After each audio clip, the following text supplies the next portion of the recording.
Bienvenue sur ma chaîne Ange Céleste Voyance.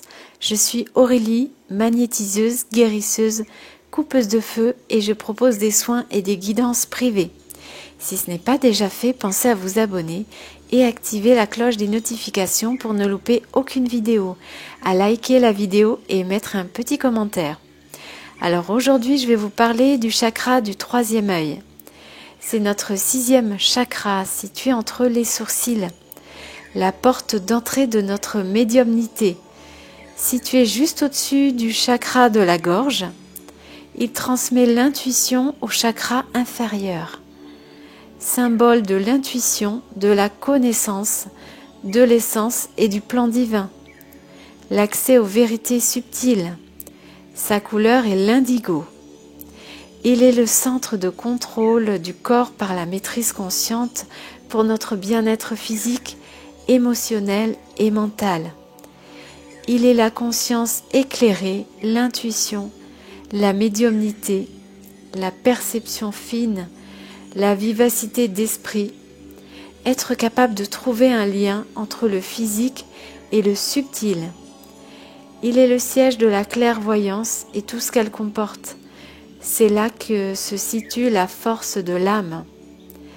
Il régit notre capacité à penser et à discerner, à utiliser notre intuition et notre imagination, à retirer la sagesse de notre expérience.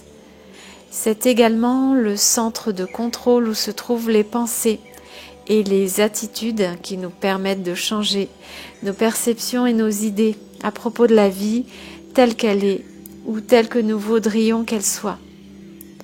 Lorsqu'on réfléchit positivement à la vie, on se met à édifier une intense vie spirituelle. Alors, qu'est-ce qui se passe quand le chakra du troisième œil est ouvert?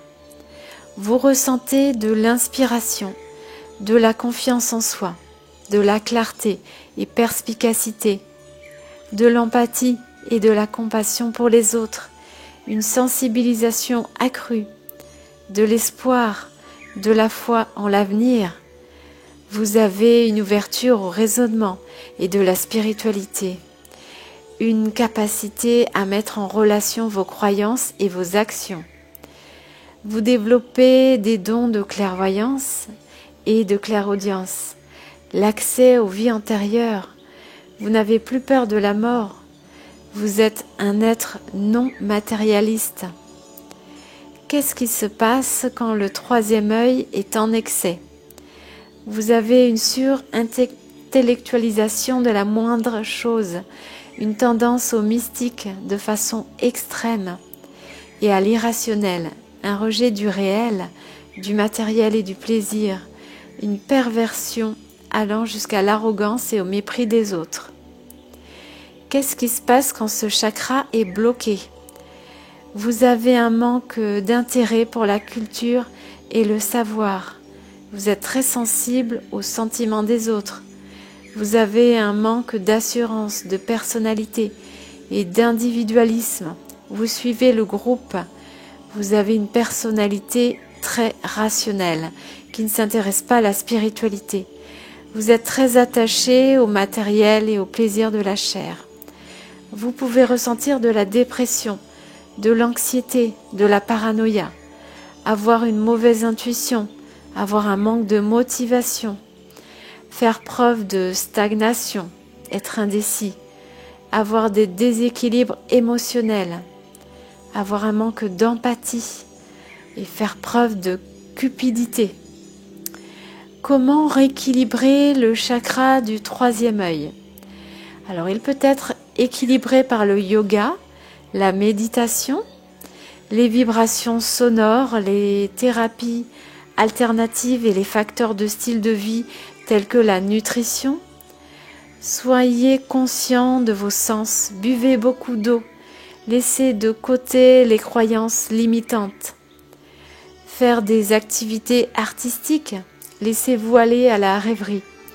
Vous pouvez porter aussi des pierres de lithothérapie comme l'aventurine bleue, l'œil de faucon, la sodalite, le saphir bleu, l'azurite, la labradorite entre autres.